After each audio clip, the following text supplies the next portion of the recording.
y'all, this is Marie from our Okie Homestead. I'm down here in our little barn trying to do some barn cleanup. Got some help, you see. He thinks he's gonna help. He ain't gonna help. He'll take off out of here when he hears this thing start up. Because what I'm gonna do, we ordered a pressure washer a while back. We haven't, and he's got to come see what it is. So this is Bandit. He's an old guy, yeah. But anyway, so there it is. It's Portland. I'll have to ask my husband for sure where he got it. I'm kind of thinking he got it at Harbor Freight. I'll have to double check that though to make sure. I'll let y'all know for sure. So it says it's 1750 psi, which is pounds per square inch. That's the amount of pressure behind it. 1.3 gallons per minute. For tools, barbecue, sidewalks, car washes.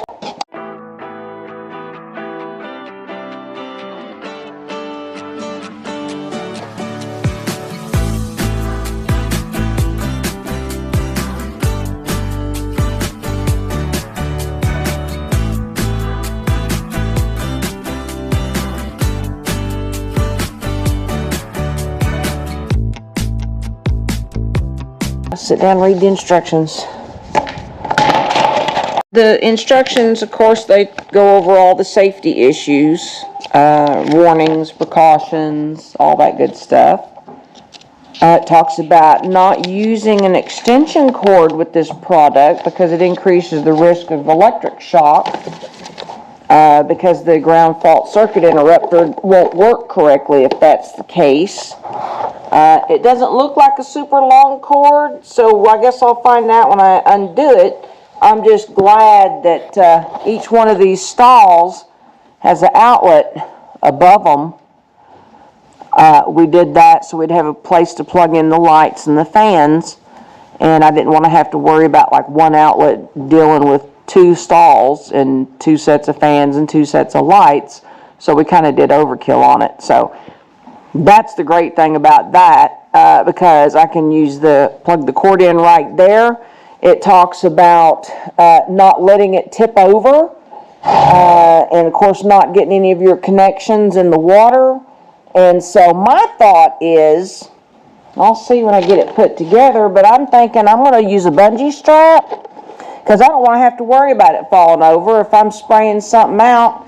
Especially down here in the barn with these stalls, I can take a bungee strap and hook it to my wire on the stall front and not have to worry about it tipping and falling over. So that's how I'm going to do it, I think.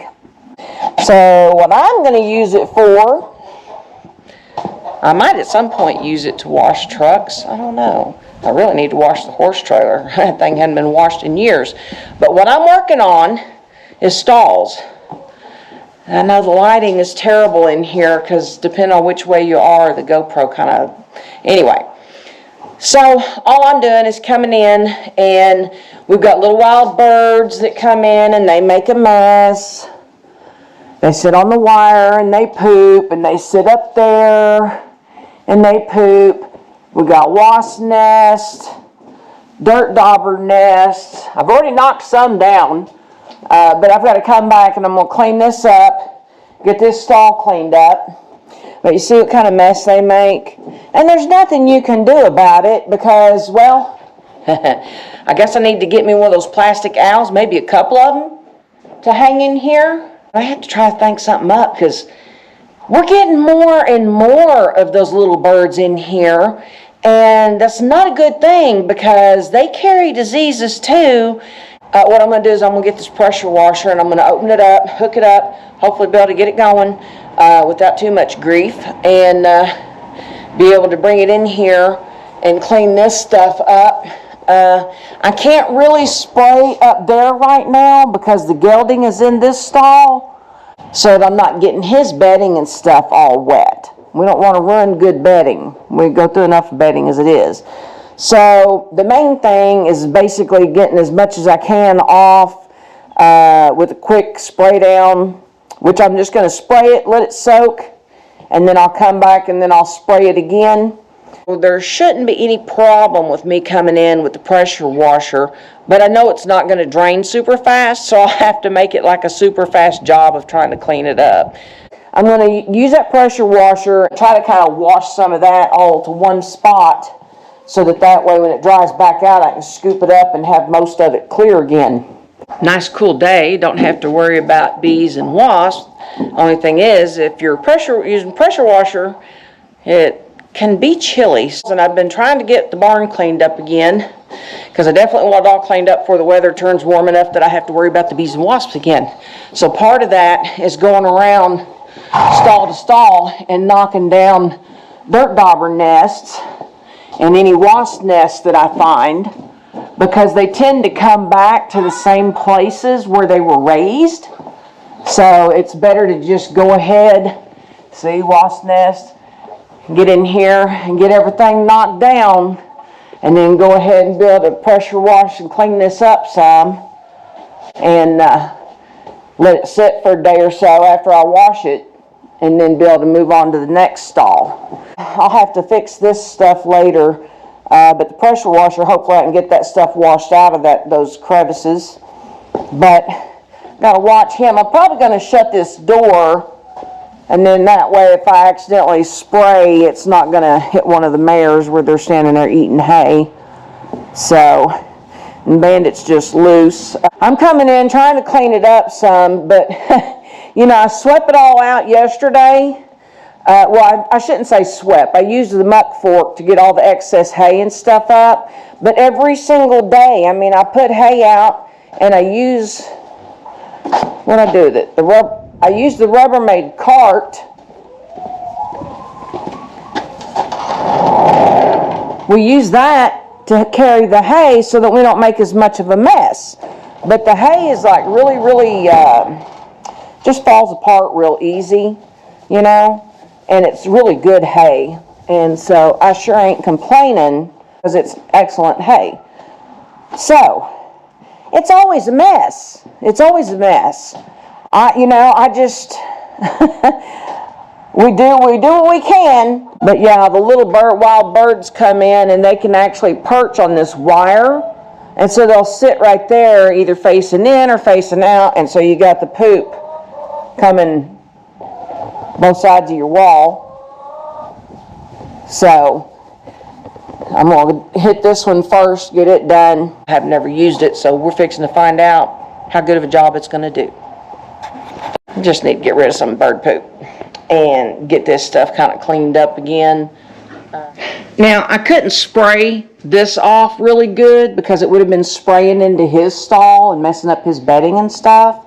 It'd be better if I could do the stalls on each side and then swap them out and stuff. Trim piece that I need to come back and screw this back up on here. So I've got the pressure washer here and got all that stuff sprayed out of there, so I could try to get that done. And same thing with over here, it's pulled away from the wall over here too, so I need to get it put back up. I had this wall all sprayed off, and then I turned around and was spraying the floor, and you can see the difference between, especially at this angle, where the dirt's still in here and where I already got it sprayed off, except for where I've walked and messed it back up. But I'm going to come back in here. It's wanting to drain off back that way, and so I need to come back in here and kind of start back in this corner and push everything back towards that back wall.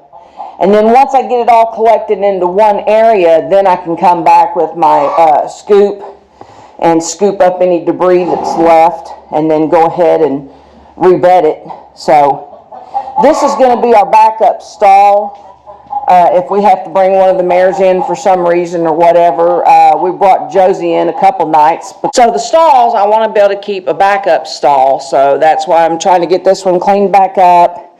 I got most of the gunk off of the hay feeder back there. And I can also use this stall if I need to throw some chickens back in here or some goats for whatever reason. One of my complaints about this stall is the fact that we put the crushed limestone underneath our stalls in this little barn. so they don't drain the best. So by the time I scrubbed down some walls, went as high as I could, I'm going to come back with something and blast all the wasp nests, dirt dauber nests, any of that stuff down. I'm going to get back to work getting more of this stuff cleaned up.